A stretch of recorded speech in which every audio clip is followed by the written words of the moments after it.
Hello everybody, welcome to another live English lesson with me, teacher Zdenek, and my student, who is none other than... who? Monika. Hello, Monika. guys. Hi Monika, welcome back. How are you doing today? I'm fine. Glad to hear that. Where are you at the moment? I'm Where at are you home. based? You're at home. I'm at home, yeah. And what are you doing? Talking to you.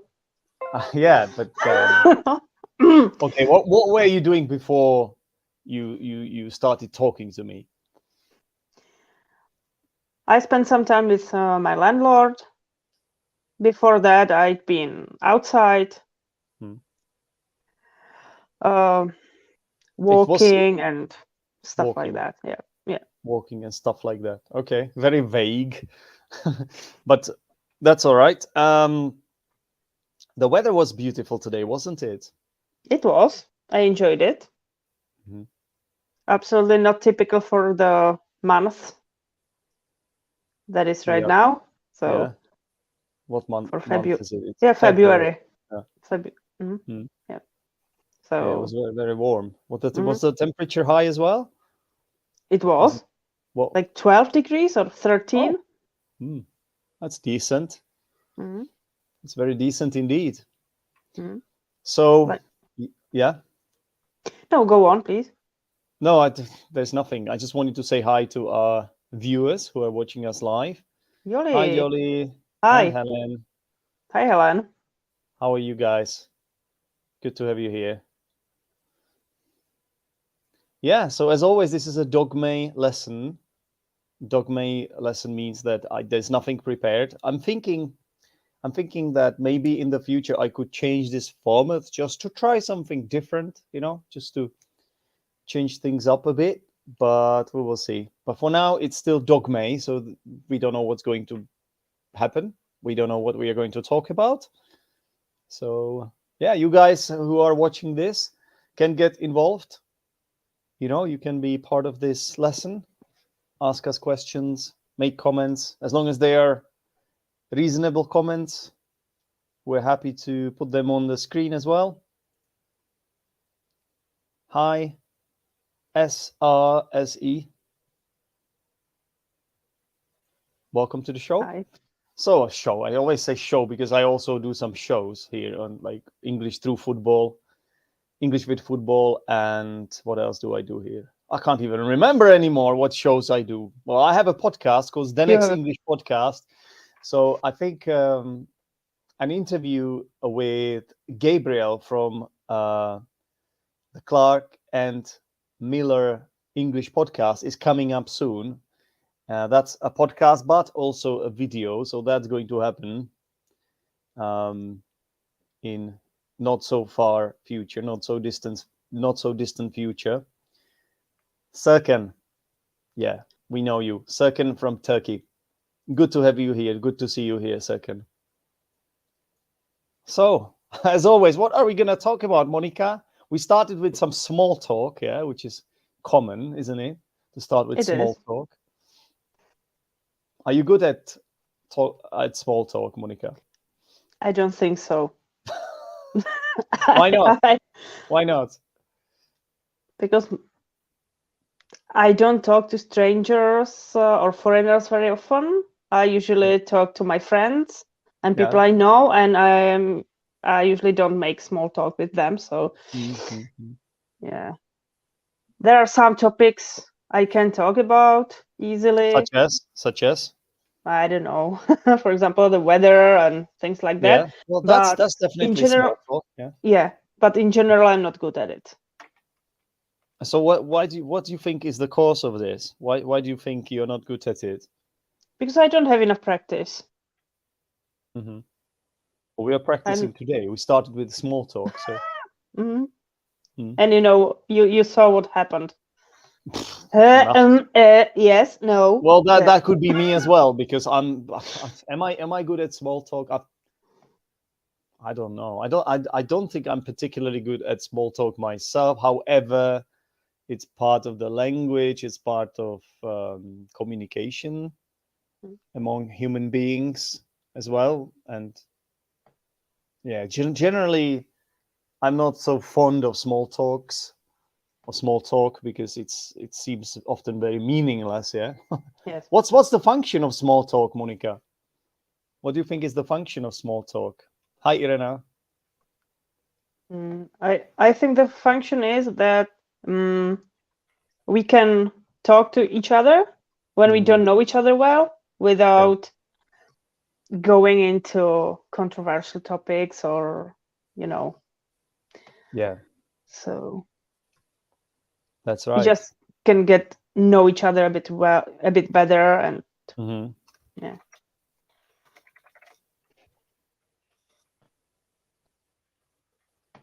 Can you repeat this last question, please? Yeah, I said it wrong. I know. No. Don't worry about that. I just need to write it down correctly.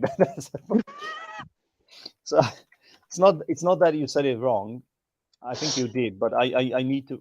Did you say we can get to know each other better? Get to know each other better, but You corrected yourself. Now it's correct, yeah. But now I don't know what the original mistake was. Because I need to make some notes to do the feedback part of this lesson, which is later. But it's fine. It's fine. I'm going to make it up. I'm going to invent it. Yeah. So I'll pretend that you've never corrected yourself. Okay. Why not? Yeah. So you're right. Yeah. I guess it's to break the ice as well. What's that? Right. Right. If you don't know anyone, it's quite useful. It's quite a useful way to get to know people, as you said. To make people feel comfortable with each other. Yeah. I use it as an English teacher in a classroom as well. Yeah, in the classroom, I just especially at the start of a course, at the very start, during the first lesson or during the first few lessons, what I would do is that I'd prepare activities specifically intended with this purpose to break the ice. Nothing too heavy, nothing too complicated. The simpler it is, the better. Yeah, people just give people a chance to find out who they are and where they are from and what hobbies and interests they have and things like that. It's very important. It is. I agree. Yeah. So what is it, Monika? That because I don't think am I?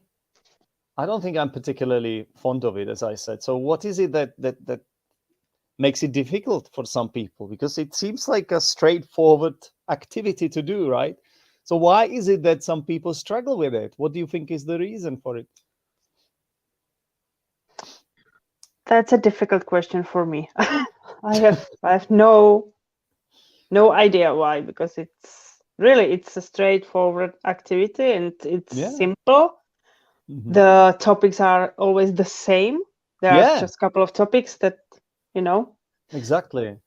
So could it ironically be that? Could it be that it's so simple and so straightforward, and could it ironically create more pressure on you? Because is it that you are expected to do a certain thing in a certain way, and there is a certain expectation or some kind of pattern that you should follow? That makes sense. Could be that? It's weird, right? But it could be that. It could be that, yes. And could it we be can that just you speculate? Yeah, well, that's what we are doing here. Could it be that you compare yourself with other people as well? That you sort of notice that certain people tend to do better when it comes to small talk, and maybe Definitely. it frustrates you a little bit, and then you sort of feel like, well, these guys are so much better than me at this. Yeah. Perhaps I should just shut up. Could it be that? In my case, definitely. It's weird, right? Yeah, it is. But yet you are doing a YouTube live with me here, which is arguably a way more difficult task, and a task that requires a lot of confidence, and a lot of people would freeze freak out or freeze or just run away. Yeah. So That's right. I don't know. Sometimes I'm afraid of doing certain things that are less dangerous for me, and I'm not afraid of doing something like what I'm doing now. you should It's have your weird. head. It's strange. Yeah. It's You should have but your head checked, Monika. okay. It's a Well, joke. It's a joke. Okay. I see. No worries. No worries. I don't. Don't take it literally. Yeah. Don't tell me that next day you will go to a doctor, to a psychiatrist, and say, "Hey, Zdenek told me I should get my head checked, so I'm here. Here I am. My name is Monika, and I'm terrible at small talk. Do you like this weather? I love it." Something like that. Yeah. No worries. Yeah. Yoli, that's what happens to me when I have to answer simple questions in the CPE preparation. Yeah. Yeah, because the part 1 of CPE consists of seemingly simple questions. Yeah. But sometimes the simplest questions are the toughest ones, because for some people they are so simple that they just don't know what to say, and I completely get it, because I think what makes it hard is the occasion. Yeah, it's like you have to say something, and it has to be possibly profound, something profound, something that makes sense, something that people are assessing you on, and then it's the heat of the moment. Yeah, it's like, oh, right here, right now, I have to do that thing. I have to perform. But sorry. And I think that students that are passing something like CPE tend to say the answers as complicated, to make the answers as complicated as possible in order to showcase how good their English is.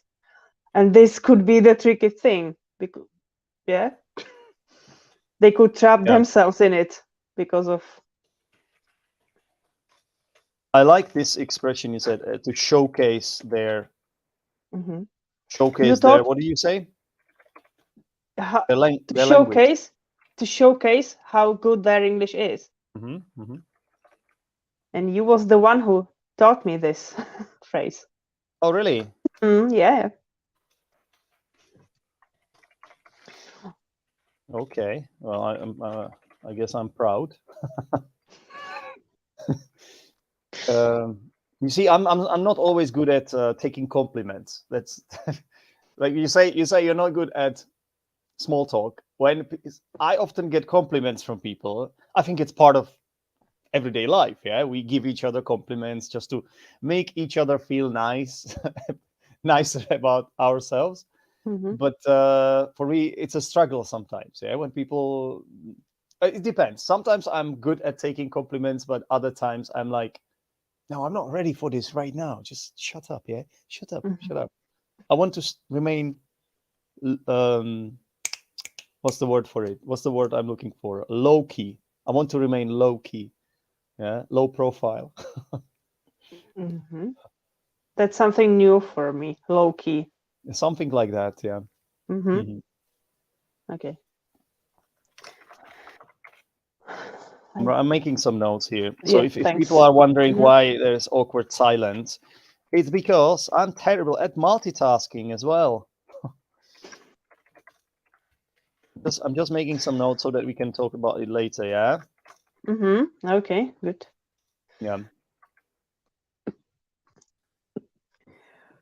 Yeah, I think these are some what should we call these? Like social skills? Are these social skills, Monika? Communication skills, possibly? Definitely. Yeah. I'd say so. Yeah. Well, the best response if someone gives you a compliment is thank you. Yeah. You shouldn't say thank you. I know. That sounds arrogant. Yeah. you shouldn't say. Yeah. No, I don't think. If someone tells you, let's say, you have beautiful hair, or you have lovely eyes. You shouldn't say, I don't think so. Nah, that can't be true. Seriously, do you really think that? I don't think that's the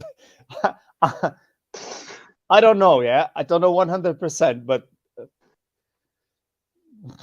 I just feel like this is not the right response. I could be wrong, but I'd react the same way. So sometimes if it's wrong, then sorry, I'll let you talk. no, if it's wrong, then I do it wrong all the time. So yeah, but Monika, hang on. You say if it's wrong, you mean if the assessment, if the compliment you're being given is wrong, but isn't compliment? No, the reaction. I mean the Okay. reaction, the respond. Like I don't think so. This way of responding. If this is wrong, then I do answer such compliments wrong all the time. You answer them in a wrong way. In the wrong way. If this is wrong. Well, I think it is. I think you should be able to take compliments. You should, because it's like when people give you a gift. Yeah, you wouldn't refuse a gift. Don't look a horse's mouth. I knew I would mess it up. Don't look a gift horse in the mouth. Yeah, I'm gonna check it just to be sure, but I think it's don't look a gift horse in the mouth. Yeah, that's it. So if somebody is giving you a gift, just take it. Just take it. But I know that in some cultures, it depends. Maybe in English culture, it's like this. You should just take it. But I know that in certain cultures, you should refuse it multiple times. Really? And then, like 2, 3, or even 4 times, you show your politeness this way, and you can take the gift when it's offered to you for 4th time, or how do I know so. how do I know how long I should wait then? Like 3 times? No, it's not enough. Let's wait until that person offers it to me again. And what if they say, no, actually he said no 3 times. You know what? Nah, he's not worth it, or she's not worth it. I'll just keep it. Yeah, this can happen to you. Yeah. I have a good friend in Iran. Yeah, let's be a little bit more specific. I thought it was a false friend. Concrete. No, I think but it's say concrete. Yeah. Concrete. So in Iran, you are supposed to refuse the gift multiple times.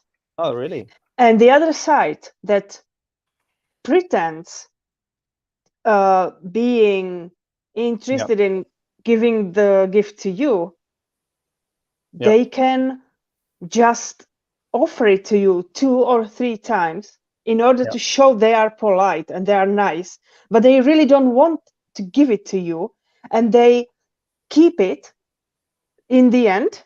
It's like a game between the two people, like both sides know what to do. And when the person that is giving the gift doesn't want to give it in the end, they know that they can offer it multiple times and they won't lose the thing. Wow. It's like this could be a cultural shock you can experience when going there. Yeah. So here we can just take it, but if we did it there, oh my god, this would be a faux pas. Yeah. No, this only goes to show how important it is to have what's called the intercultural communicative competence. Have you heard about this, Monika? It's called ICC. It's abbreviated as ICC, and it stands for Intercultural Communicative competence. I remember having this as a subject at university when I was studying to become an English teacher. It was one of the subjects we had. It was it seemed a bit niche. It seemed a bit not like one of the most important subjects, but it was really interesting, yeah, because we talked exactly about this. And let's be honest, when it comes to learning English, there are some things you have to take into account, and it's not even just to do with the language itself. It's to do with where the native speakers of the language come from, because it's really different when you are in the USA, and then it's different when you are in England or in Scotland or Wales. Yeah, I talked about this. I talk about it in the latest episode of the podcast that is about to get published. Yeah, it's to do with the. You're frozen. Yeah, I know. Zdenek. Yeah, I know. I'm sorry. It's my internet is unstable these days. Is it better now? Is it better? It could be me this time, Monika, because I've been having some issues with my upload, which affects my streaming. Unfortunately, I have to solve it. I'm already in touch with my provider, and we are trying to get to the bottom of it. He is suggesting it could be my router, but I'm not sure. Okay. So I was giving an example of what could also be the intercultural communicative competence, and in my opinion, it could also be understanding when let's say English people speak in an indirect way to you, and they say something and it means something else because they don't want to be too direct. Yes. Yeah. Exactly. This is what I was struggling with when I was at, let's say, B1 level. Mm-hmm. Yeah. They used to, they still do, yeah, but at that time they used to talk to me in indirect way. Who? And I got it, like, if it wasn't important enough, like if they didn't mean it, Yeah. but they are able to say something like, could you please, would you mind sitting next to me, please? Yeah. And I thought I could refuse it, like, no, I don't need to sit, it's okay. But it's about cultural differences. Yeah. Now I know that I'm supposed to sit down. It's like, no, if a Czech person said, sit down, sit next to me, please. Direct. Yeah, it's like, take a seat here. But you could also say, you could answer, at the moment I don't feel like doing it. Would it be okay with you if I sat there rather than here? you could you could use the same ammunition. You could use their weapon against them. Their weapon against them. Yeah, something like that. Yeah, it's funny that Daniel from My Fluent podcast, he says that actually it was you who was frozen, Monika, and not me. But since I know I have some issues with my connection, I wouldn't be surprised if it were me as well, Daniel. Yeah. I could see you frozen, Mm. and I could see myself, like, not being frozen. So I don't know. It's not anyone's fault, right? Yeah. Is it? At this point, I would like to make a joke, which is not funny, but it's almost spring, so it shouldn't be happening so often anymore.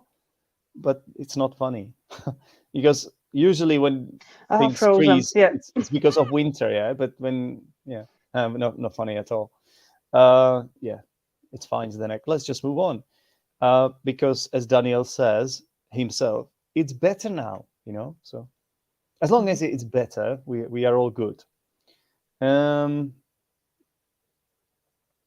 Okay, here we have a comment from Daniel. People assessing you can put a lot of pressure on you. This can affect you a great deal. By the way, this is a very nice quantifier. Yeah, a great deal. It's another way of saying a lot. Yeah, this one is very nice. A great deal. It's very formal as well. You can use it in your. I use it in academic writing whenever I have to write a thesis, which I'm doing right now. But I'm not talking about it here. I stutter when I think you mean get nervous. I stutter when I get nervous, for example. Yeah, I sometimes stutter too, actually. I don't know. I hope it's not as often as it used to be, but do you stutter, Monika? Honestly, I don't know that word. I don't know what it means. Do you know the word stammer? No. Stammer. So, okay. Okay. You okay. speak like this. Well, I'm not making fun of anyone. I'm just giving you a real life explaining to me. Yeah, this is the best way to learn. Give you a real life example and pretty much act it out. I'm acting it out. Yeah. Well, even when I get nervous quite often, I tend to not stutter. Stutter. Mm-hmm. That's good. I mean, it's not the worst thing in the world either. I have heard British Prime Ministers stutter. Boris Johnson does it quite a lot. But you know what? The British people find it actually quite disarming or cute or something. I don't know. It is a bit, yeah, if you think about it.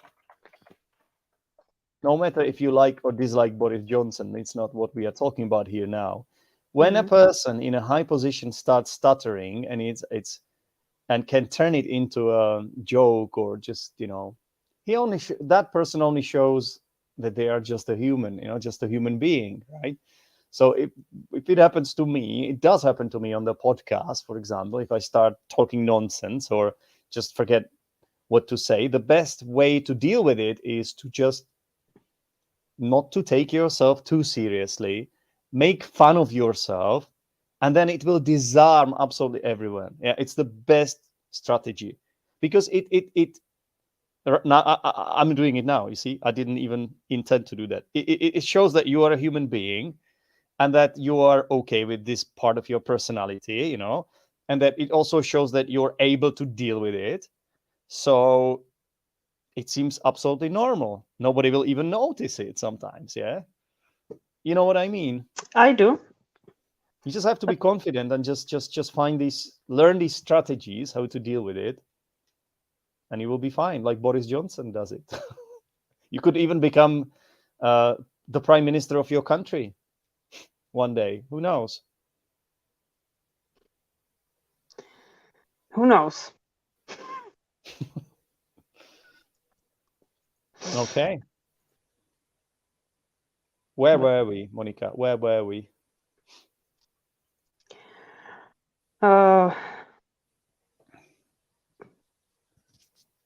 What to say? we were frozen. One of us was frozen, and then Whoever we were it was, yeah. whatever it was. Daniel knows it was me. Yeah. So Daniel says it was you. Yeah. What if Daniel is lying? How? Yeah. Why would? Well, I don't know, but you never know, right? One never knows. Yeah. Yeah. And then we started to talk about it. And yeah, I'm still checking the word concrete. Yeah. And one of the meanings seems to be something definite or specific, but it's often used, for example, with the word evidence. Yeah, so he had no concrete evidence. Yeah, but I think the word specific is used more often. Anyway, Daniel is laughing at the notion that he might be lying. I think that's the reaction here. You never know, Daniel. I know you are a nice guy and all, but we live in time of fake news, and everybody wants to, you have your podcast, my Fluent English podcast, so everybody wants to be seen. Everybody wants to get visibility, People do things like clickbait and stuff like that. Yeah. So you never know. But it seems that Daniel's English is very good. It is. Do you know his podcast? My Fluent podcast. I've listened to a couple of episodes, but I don't listen to it regularly, honestly. Yeah. But no, his English is very high level. Yeah, mm-hmm. I would say it's a strong C1, strong C1. Mm-hmm. Yeah. Big up, Daniel. Big up to Daniel. There's always room for improvement. Yeah. So this is, by the way, a very nice phrase. Sometimes it's used as an understatement. If you want to say someone's English is shit, you would say this, like if they ask you to sort of assess somebody's English and you don't want to write it in a negative way, you would write, there is room for improvement. Mm-hmm. Yeah, there is room for, but if you say there is always room for improvement, that's more like a general statement. So here it didn't sound negative the way I said it now. Yeah, Mm-hmm. there's always room for improvement. It's just trying to tone it down a bit, just not to sound too strong, in one way. But you can also use this as an understatement to just pretty much say someone's English is not very good. Yeah. Mm-hmm. It's a good sort of like, it's kind of an idiomatic phrase, to be honest. There's room for improvement, which sounds quite positive, doesn't it? If you say there is room for improvement, it sounds like I can improve. It does. Yeah. But again, if an English person or British person told me this in this way, there's room for improvement.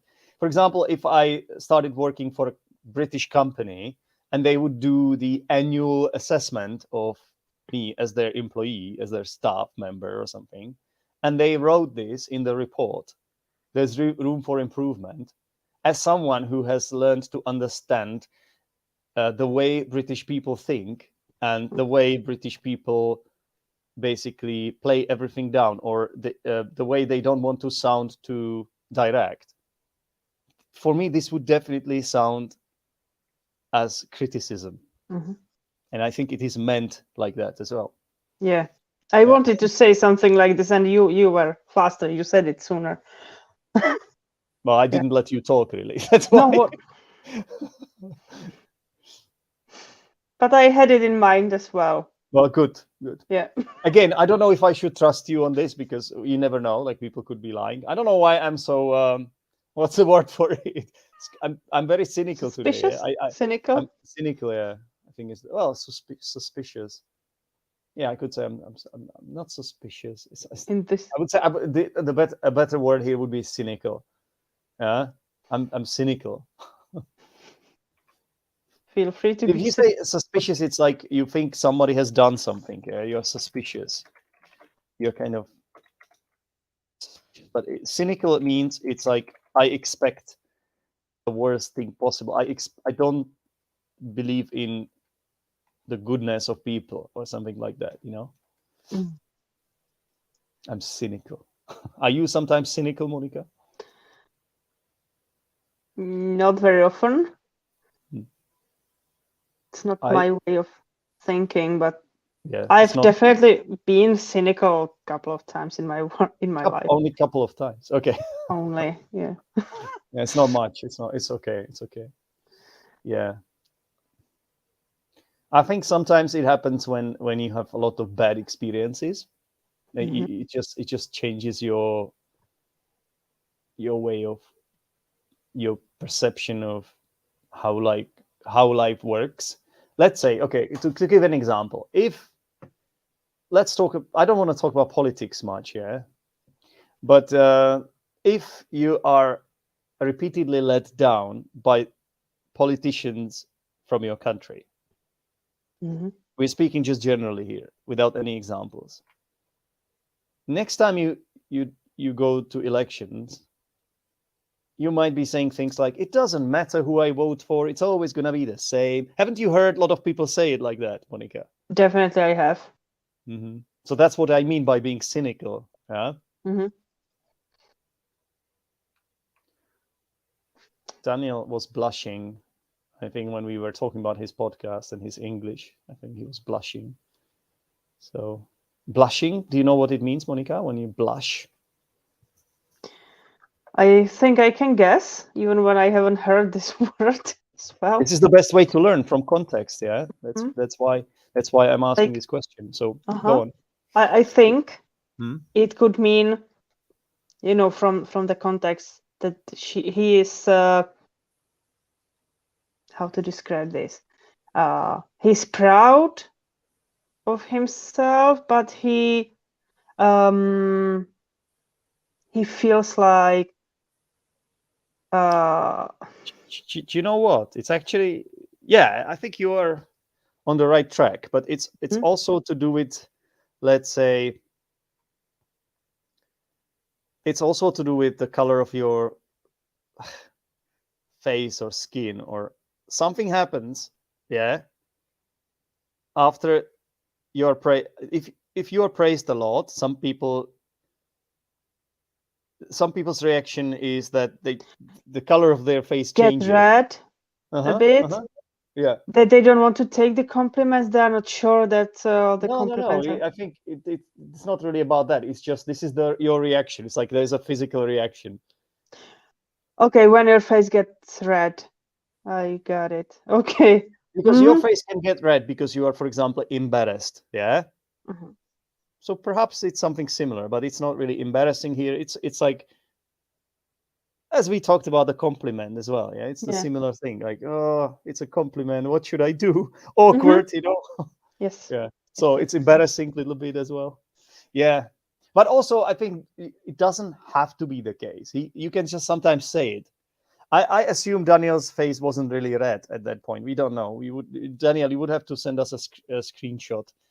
But he could just be saying it, just as a phrase. It's a polite phrase, which I think is more likely, to be honest with you. Could you repeat that word once more? He is to blush. Blushing. He's blushing. I will put it on the screen again. I'm blushing now. You can use it in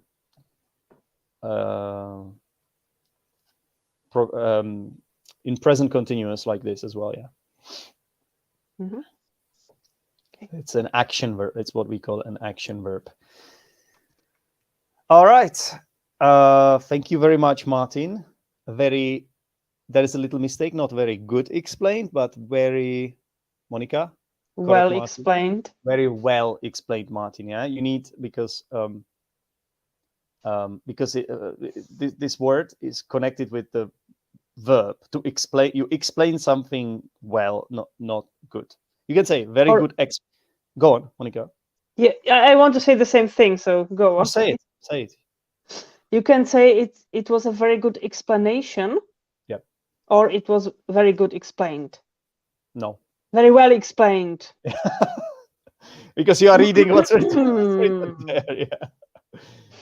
No, because very good explanation or very well explained. Sometimes these two words can be quite confusing, by the way, because even some native speakers, because native speakers are those that we should always follow, but often it's not correct, because I want to give you a good example. You did it quite good. I think some native speakers would say it like that. You did good.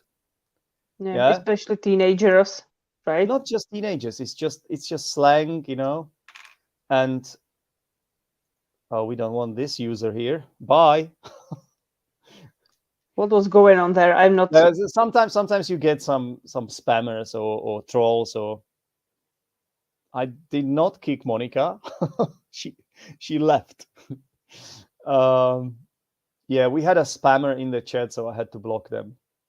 These guys promote some dubious websites and things like that. Yeah. So just to go back to good and well, good is an adjective, well is an adverb,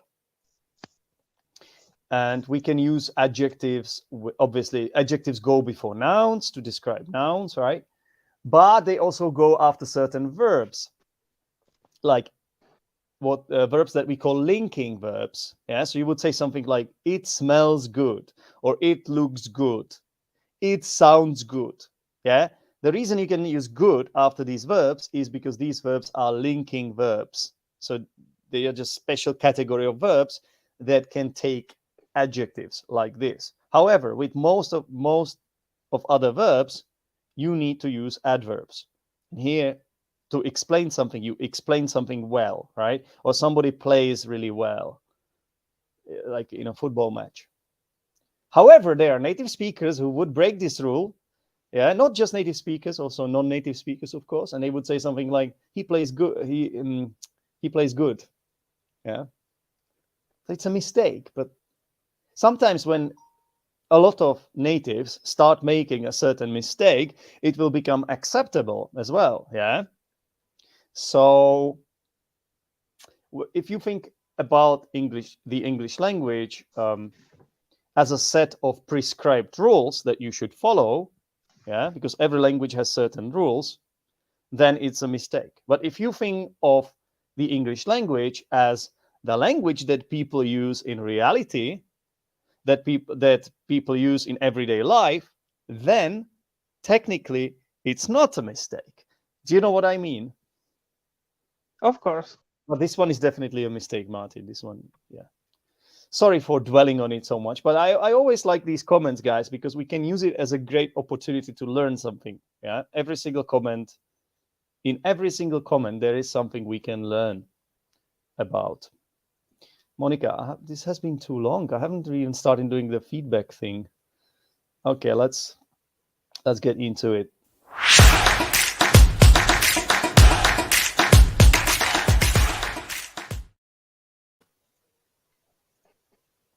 Here we go. Not much. I don't have much here, so. Monika, let's deal with the red sentences first, yeah? We can get to know each other better. Mm-hmm. To get to know each other. Yes, that's it. Mm-hmm. It's really, again, it's like a phrase. You can see that I have a spell check here suggesting that kind of change. The second sentence.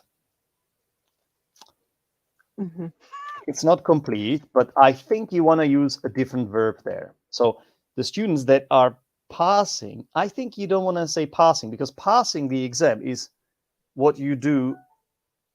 You can either, yeah, pass or fail. You can either pass or fail. Yeah, so it's better to use a different verb here that refers taking. Mm-hmm. Could you technically say doing? I think so. You could. It's less formal though. Passing, taking is more formal. Okay. To take, you take an exam. You can do an exam as well. Can you make an exam, Monika? Can you make an exam? I don't think so. Well, unless you are a teacher or an examiner who prepares the exam, who creates it, and then yes, you could say make an exam. But I sometimes hear this from students, but you have to say to take an exam. What about if you're talking about a test, Monika? I'm taking a test. The same. I think it's the same, isn't it? It is. Okay. You have no idea how many times I have seen my students say write an exam. Yeah, it could be false friend in certain languages, couldn't it? Yeah, they are definitely translating it literally from their first language. But there is one weird thing that I need to talk about. I have done some research on this phrase, to write an exam, and it turns out that it is actually used in South African English. Can you believe it? It's surprising for me. Yeah. Yeah, but South African English, it's a native speaker. It's a country of native speakers. Yeah, it's their first language. There are more official language, like first languages in South Africa, and one of them is English. So some people that are born in South Africa, they have English as their first language. And apparently in South African English, it's okay to say to write an exam. It's interesting. Yeah. For example, in Malta, there are a lot of things, a lot of surprising phrases they use, and they are English is their first language as well. Yeah, but that English is so different. You know, so that's interesting. Yeah. You said something, make their answers as complicated as possible to showcase how their English, something. It doesn't matter. I just wanted This is not a mistake. I don't think this is a mistake, even though it's underlined. I think it's fine like this, because you are saying something. We just haven't finished the sentence here. But I just like this verb to showcase. You can showcase your skills. You can showcase your abilities. Yes. Okay, let's just go for showcase their English, to just go for the... Yeah. So you can say candidates, just to complete this sentence. Candidates can make their answers, or should maybe, yeah, let's say should make their answers as complicated as possible to showcase. Is this really true, Monika, though? They should. This should doesn't fit there, in my opinion. I would use something like tend to, because I wanted to say something, Yeah, that's better. The thing is, like, I wouldn't give this as a piece of advice, to make it as complicated as possible. Yes.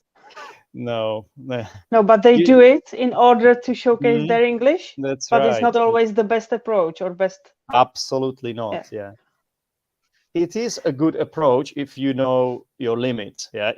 If you're good at idioms, let's say, if you're good at using idioms, then why not throw in a few here and there, But don't do it left, right, and center. Here, there, and everywhere, or you're gonna sound weird, like I did right now. You know what I mean? Of course. Yeah, I do. Okay, so excuse me. Doesn't such an answer sound arrogant when I say of course? When you ask me, like, do you know this or that, and I say of course, doesn't it sound too arrogant? Or knowing you, I know you are not an arrogant. You're not an arrogant person, Monika. So it doesn't sound arrogant to me. But I think there is a way to sound arrogant using the word of course. If someone asks you, do you think your English? Well, what would we have to come up with to make it sound arrogant? Do you think your English is good? Yes, of course. That would definitely sound arrogant. Maybe a little bit, I guess a little bit, I think it's nice if you can play it down a little bit, because then, to be honest, people that sound humble sound more friendly, right? People who say humble things sound more friendly. So you want to be friends with such people, not people who think that they are the best, right? It's just a bit. No, don't you think? Of course. I do. That was very arrogant of you, Monika, what you just did there. That was, honestly, I feel was like... it? Yeah, I feel like canceling this stream now. I feel like quitting. I was on verge of quitting, but then I realized I have to finish this feedback. So let's carry on. What's wrong with this? Maybe you said this. What's wrong with this? You was the one who taught me this phrase. Is it correct? You were the one. You were the one. Such a basic mistake. Oh my God. Yeah, but again, did you know that in British English, certain people actually say it like that? Did you know this, Monika? No. It's part of slang, and also like working class people. Some working class people would speak like that. I've heard this from a lot of football fans, for example. Yeah, so it's not good English, but it's just the way some British people speak. You was the one. Yeah, so it definitely is not something I would teach my students, though. Also, sorry. And it's not the way I want to sound. Yeah. So good. Yeah. So were. Now, Monika, I need you to tell me the difference in pronunciation between these two words. Do you know the difference? Where and where, like long E in the first word and short E in the second. So I will give you more words which have the same vowel sound, yeah? Okay.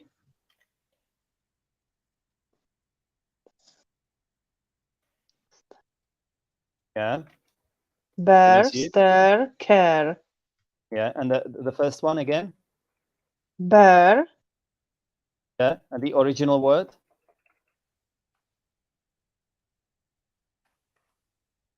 Are you gone? I think Monika is gone again. No, I'm not gonna. I can hear you. Can you hear me, guys? Yes, yes. Yeah, okay, okay. Bear, stare, and care. Care, air. Yeah, Care. in British English, you don't even need that r sound. That doesn't appear there. So care, stare, bear, Bear, stare, care, and and where. where. You can forget about r sound. Where. Where. If you want to speak British English, Monika, you should forget about the r sound. Yeah, but it's up to you. And then this, yeah.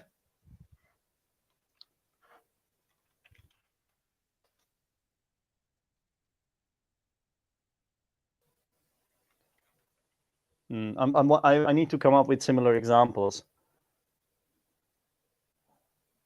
Okay, this one.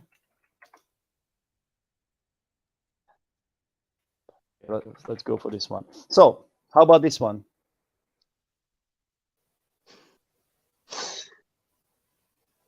The third word is pronounced like hair.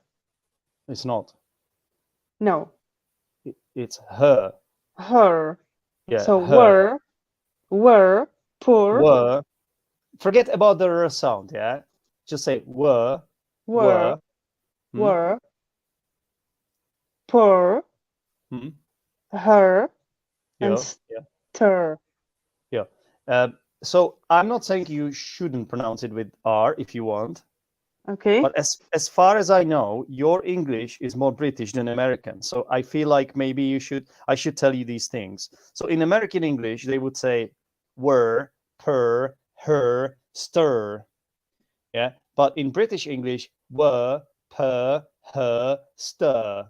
So you can hear it's exactly the same vowel sound. Were, per, her, stir. You know? Were, per, were. No, I can still hear the r sound there. Were. Just say were. Try to isolate the two sounds. Say were. Yeah. And just say Oh. and now connect the two sounds. Were. Yeah, you can do this. Very good. Now next. How about this one?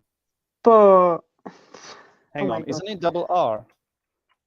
The sound that cat makes. It's I always forget.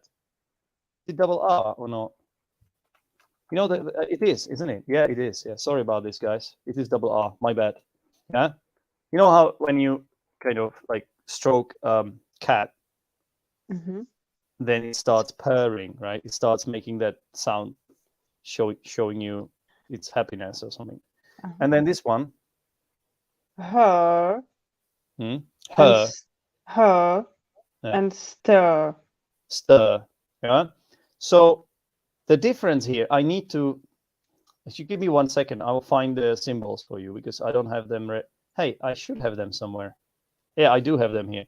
So here we go. We need the schwa sound. So basically, the first sound, the first vowel sound is air.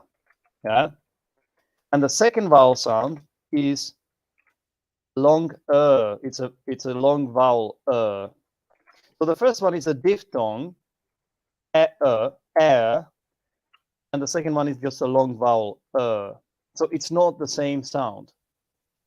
Yeah. Does it make sense?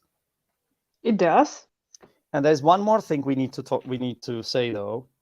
Often this were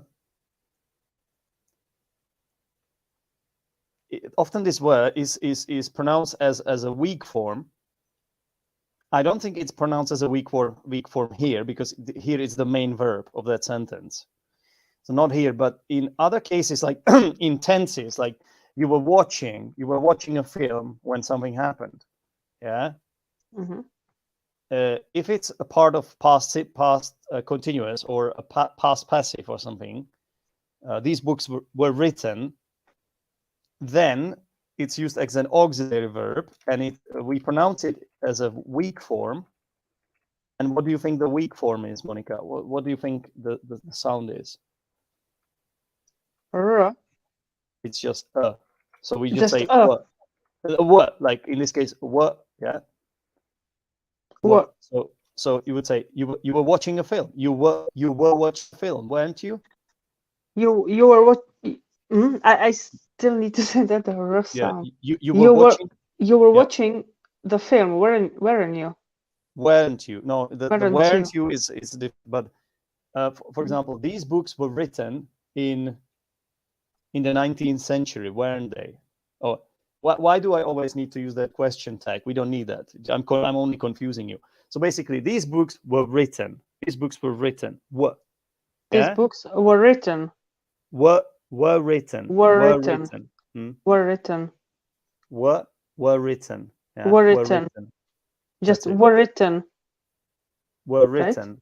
Right? Were written. The written has to have the main stress, because it's the most important word in that sentence. Mm-hmm. These books were written by Shakespeare. These books were written, but you see what I mean? So were, the strong form of were is like per, her, stir, but the short form. Mm-hmm. Sorry, no, the weak form. Strong form and weak form. The weak form is just were. Were. Yeah, it's the same with was. You say was as well. Was. I was watching a film. I was watching a film. You don't say I was watching a film. Only if you want to emphasize it.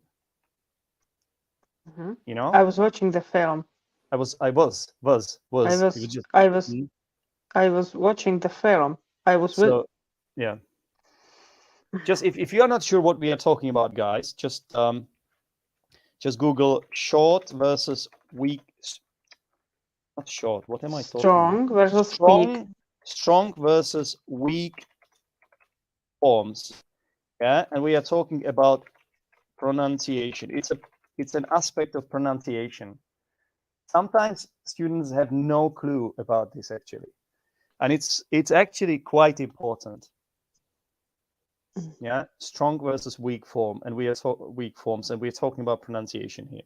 Anyway, we need to finish soon. So I want to remain low key, low profile, meaning, just you don't want to show off too much. You don't want to let people know that you are here. You just want to stay kind of hidden, or, Mm-hmm. You know what I mean? Like, yes, I do. Mm-hmm. You don't want to be heard. If the respond is wrong, what should you say here instead of respond, Monika? If the answer or reaction is wrong, this word is okay, but you need to change its form. To respond is a verb. You need a noun. If the responding is wrong. No. Look, this word. Response. Yeah, response. Okay. Mm-hmm. Yes. Uh-huh. If the response is wrong. This word is the other word. Oh, I can't. Sorry, this is sorry. I was checking something. Good. This idiom, yeah. Don't. No, let's not take. It's look. What am I doing? Don't look a gift horse in the mouth. Yeah. That's it. I thought something was odd about wrong with it. Yeah, but I didn't know what. Yeah, don't look a gift horse in the mouth. Yeah. Mm-hmm. I think I said it correctly. I just wrote it wrong. Yeah. So a cultural shock. I used to. Let me see. Yeah, I used to say this too, but actually most people say culture shock. Don't ask me why. It's just the way it is. Culture shock. The most common way to say this is culture shock. Culture shock. Yeah, I'm just checking it, and I guess like everyone will understand you if you talk about culture shock, but most people say culture shock. I think it's just to do with it's idiomatic basically. It's what's used. But is it with I think it could be here, right? It's a culture shock. I think because you are describing a specific case here. I guess it could be a culture shock. I'm gonna check it quickly in a dictionary. People say a culture shock or just culture shock. Yeah, they say a culture shock, so it is correct. And then we have got this ICC. That stands for Intercultural Communicative Competence. Can you read it, Monika? Intercultural Communicative Competence. Where is the stress on this word? Communicative? No. Communicative? No. The second one. My God, what am I doing? Communicative. Communicative. Communicative. Intercultural communicative competence. So Yeah. Go on. No. I just wanted to repeat it after you to remember it better, but yeah. Yeah. Okay, so stutter, stammer. Remember what that is? Yeah, when you get red after. No, that's blush. No, it's not blush. That's blush. Yeah. Stutter. Do you know what? If you look at these words, stutter, stammer, I think the clue that will help you remember this is inside those words, because you have double T or double M, which kind of suggests that you repeat something, right? You repeat the same sound, repeat the same letter, just like you repeat the same sounds when you stutter or stammer. It's a speech problem, Monika. It's a speech impediment. Yeah. So if you stutter or stammer, you repeat the words. Oh, yeah.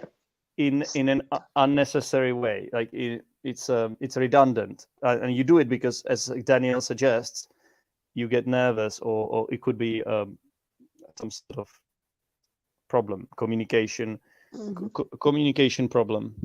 Yeah. Okay. Yeah. Stutter and stammer. Stammer is the same thing. Yeah. I'm not a speech expert, so there might be a difference actually. But as far as I know, they are synonyms, more or less. Okay. I don't want to go into that. There's still room for improvement, or there's room for improvement. It's an understatement of saying it's not. It could be an understatement for saying it's not good enough, or Yeah. But if you say it in the right way, it could sound very positive as well. So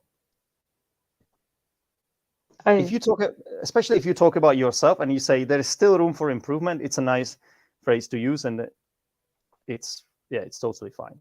Yeah. Monika, do you know the difference between suspicious and cynical? Yeah. When you're suspicious, you think someone has done something wrong. And when you're cynical, you don't believe in good things in people. Okay, but you said if you think something is suspicious, that someone has done something wrong. Do you think that someone has done something wrong, or do you just are you sure about it? When you're suspicious, no, you're not sure. You suspect them. Yeah, it means you're not sure. It's like you're sort of. It doesn't necessarily mean that someone has done something bad, but you have a suspicion that someone has done something bad, right? Someone is suspicious, or yeah. Okay, I think that will do. Do you have any questions, Monika? I don't. Okay, let's see if you have got some more comments. Oh yeah, we've got one comment that we have to block. Okay. Yeah. I will read it. But no, I can't read it anymore. Never mind. What did you want to read? The comment that I've just blocked. Why would you read it? These people don't deserve to be read out. They need to be blocked ASAP. And okay. Sometimes I'm like a little bit worried that I will accidentally delete someone, because, for example, there were 2 comments I had to block between Daniel's comment. What if I accidentally clicked on Daniel? Then we would lose Daniel. You can unblock him anytime, couldn't you? I could, yeah. I have one question. May I ask you one question? Only one. I'll have to teach another lesson after this. Yeah, so sure. Go on. The phrase "keep your head or your hands down." Does it always means keep your head down? Yeah. When you say to someone, keep your head down, does it always necessarily mean something like you want to get them down and you want them to keep your head down? I need to check it, but keep your head down, doesn't it mean like just be humble? Doesn't it mean something like yes, remain inconspicuous? Why is it such a difficult? Avoid trouble. Okay. Try to avoid trouble and being involved in a difficult or dangerous situation. Keep your head down. It's like be careful, basically. Don't. Yeah, because if you show your head, someone might chop it off, or you make yourself a target. You know what I mean? It's the idea of you're in trenches during war, and they tell you keep your head down if you are in trenches, and no one can shoot you. A sniper can't shoot you, but if you if you do that, then you become a target. But then you also talk about hands down. Yeah, so you can say, for example, this lesson was hands down the best lesson that we have ever recorded. This lesson was hands down. So it's like 100%, like hands down, like without doubt. Yeah, hands down. Is that what you were asking about, or? I wanted to know the first thing, keep your head down. Yeah, that this was what I was asking, like more. I wanted to know if this means like don't make yourself a target, be careful, or it can mean also something like don't be too confident, cocky, stay away. Well, I would think so, but try to avoid trouble or involvement. Theoretically, maybe there's another phrase you could say: keep a low profile, right? Keep a low profile. But to keep your head down, I think the main meaning is try to avoid being noticed or getting involved in something you don't want to be involved in. Or it could just be continue doing something quietly. Yeah, so it's good. It's good. That's what I wanted to figure out.